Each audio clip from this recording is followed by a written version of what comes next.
There comes a moment in a man's life when he begins to understand that after 50, every choice carries a heavier weight.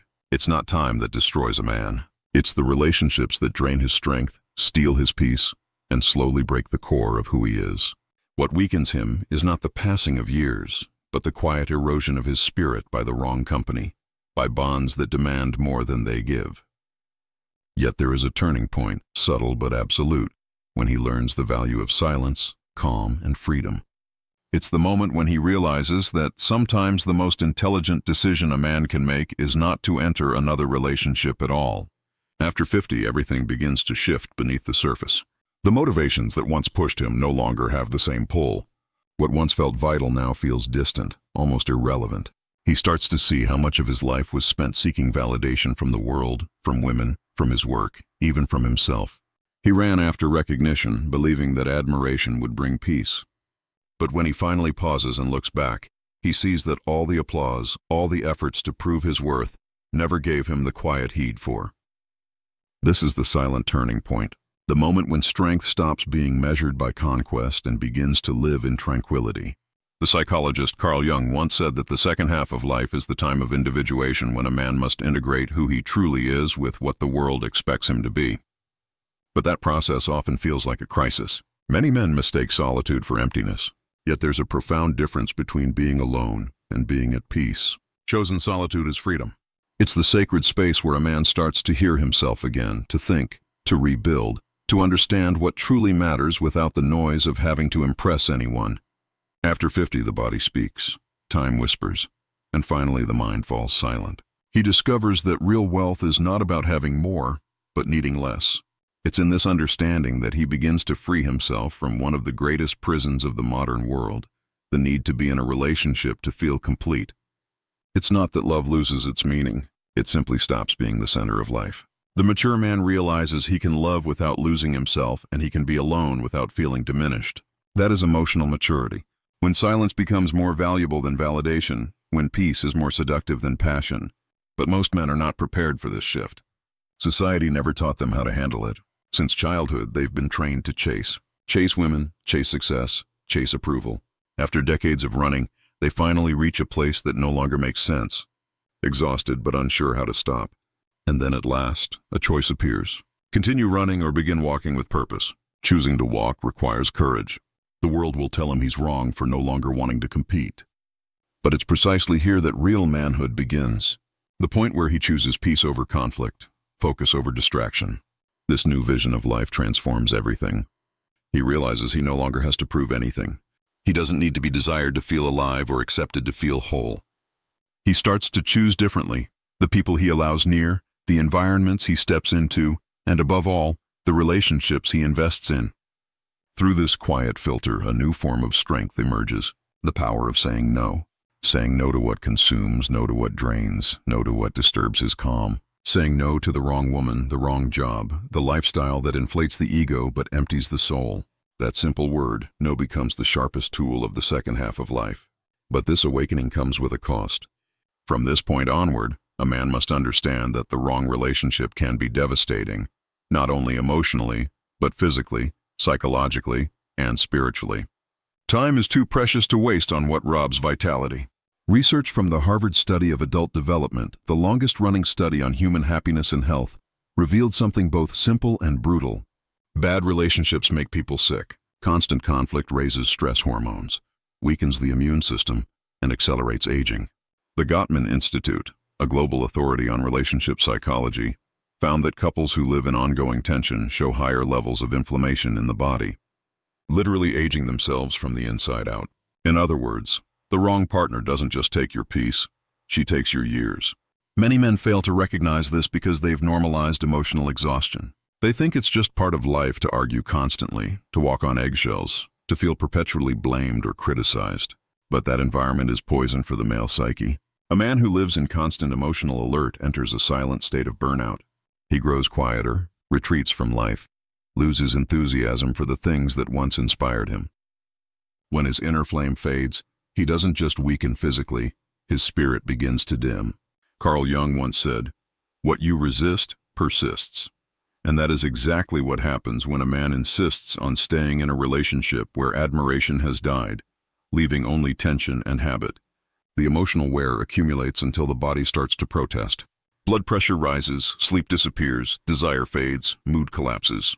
These are not random symptoms. They're the body's way of saying enough. And yet many men blame themselves for feeling this way. They mistake clarity for weakness. But the body never lies. It knows when it's time to stop carrying the weight of two people. This is when many men finally awaken and realize that being alone is far less lonely than being with someone who quietly destroys you. After 50, time becomes the most precious asset there is. To waste it in relationships that deplete your energy is to waste your life. Every minute spent trying to repair what can no longer be fixed is a minute stolen from your own growth. When a man finally grasps this truth, solitude transforms from punishment into recovery. Peace is no longer a luxury. It's a physiological and emotional necessity. The man who understands this begins to protect his energy. The same way he protects his assets, he learns to say no to relationships that make him sick and starts to rebuild his inner strength. Yet this clarity brings its own trial, the fear of loneliness. Because even when exhausted, many men remain trapped in destructive relationships simply out of fear. Fear of the silence, fear of being unwanted, fear of disappearing. And that is what leads us to one of the deepest struggles of the mature man. The battle against emotional emptiness and the anxiety of being alone. Loneliness. The word itself carries a shadow, as if being alone were a flaw, a wound, a condition to be cured. But as a man grows older, he begins to understand that loneliness is not the absence of company. It is the absence of connection with oneself. Many men fear solitude because they have never learned how to inhabit it. They rush into relationships, distractions, or noise simply to avoid hearing their own silence. But that silence, if faced with courage, is where truth begins. When a man reaches the second half of his life, he stands at a crossroads. On one side lies dependence, the need to be validated, admired, desired. On the other, sovereignty, the ability to stand alone and still feel complete. Most men never cross that bridge. They remain trapped between longing and fear, unable to let go of what hurts them, yet afraid of what healing might demand. But those who dare to walk into their solitude discover something extraordinary. Peace is not found in the presence of others, but in the alignment of self. This stage of life reveals a paradox. Men often crave connection the most when they finally have the clarity to be selective. They begin to see relationships not as a necessity, but as a choice that must honor their peace. They realize that not everyone deserves access to their time, attention, or emotions. The mature man learns that love without respect is noise. Affection without calm is chaos. And passion without purpose is a trap. He becomes more careful with whom he allows into his world.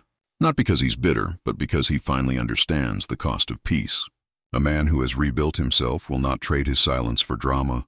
He has learned that no companionship is worth losing his clarity again.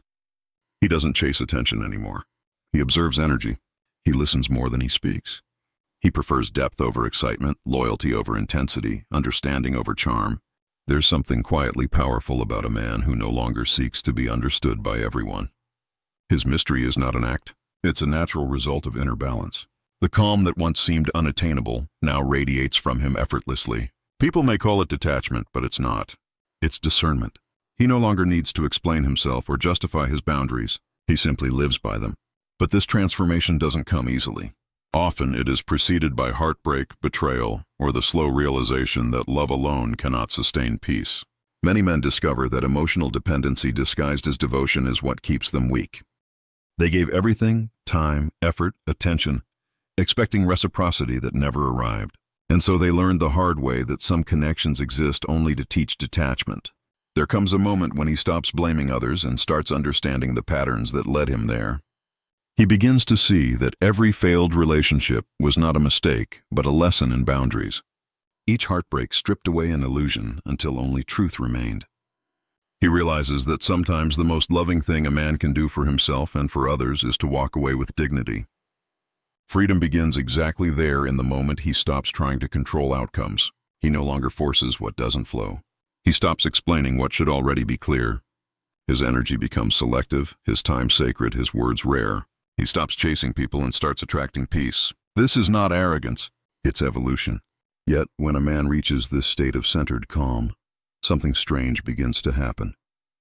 People from the past, especially women who once took his presence for granted, start to reappear. It's as if they can sense that he has changed. They feel drawn not to his words but to his energy. The same man who once begged for attention now becomes magnetic in his stillness. This reversal is not accidental. It's psychological. Women, like all humans, are deeply sensitive to energetic contrast. When a man detaches emotionally and becomes self-contained, he projects a sense of mystery and stability that speaks directly to the subconscious. What once was seen as indifference now feels like power. The same silence that once scared people away now draws them in. But the wise man does not confuse attention with value. He knows that many will be drawn not by love but by curiosity, by the desire to understand how he became so calm in a world that thrives on noise.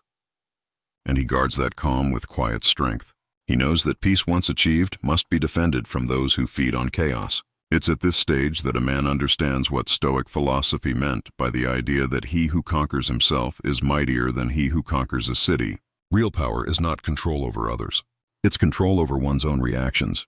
The Stoics taught that the greatest freedom lies in emotional independence. Nothing is more liberating than realizing you no longer depend on anyone's approval to feel whole. Seneca wrote, "He who is brave is free." And this freedom for the modern man is not about possessions, status, or even romantic victories. It's about emotional sovereignty, the ability to remain centered no matter what or who comes and goes. That is the true essence of masculine maturity, the stillness that no storm can disturb. In this stillness, he finds creativity again. He rediscovers joy in simple things: the morning silence, the sound of rain, the taste of solitude. He no longer seeks stimulation to feel alive. He realizes that excitement is temporary, but peace is eternal.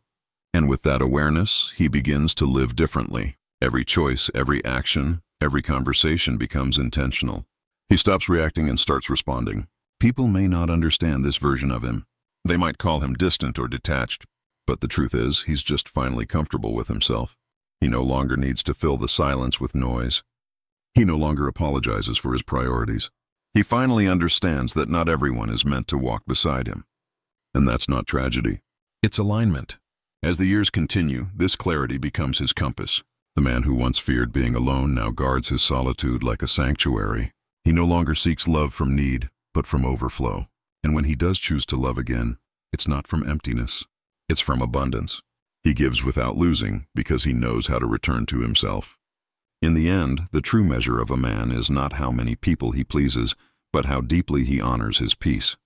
A man who has mastered silence radiates strength without aggression, confidence without arrogance, and love without dependency. He becomes both grounded and untouchable, a paradox of calm power. And so the greatest lesson life offers him after 50 is not how to attract others, but how to return to himself. The real conquest is internal. The freedom he once searched for in others was waiting within him all along. It is found in the quiet mornings, in the calm acceptance of what is, in the deep breath that needs no witness. When a man reaches that place, he is no longer at war with time, with love, or with himself. He moves through the world lighter, clearer, freer. He doesn't need to be desired to feel alive.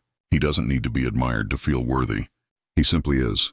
That is the final form of masculine strength. Not dominance, not control, but serenity.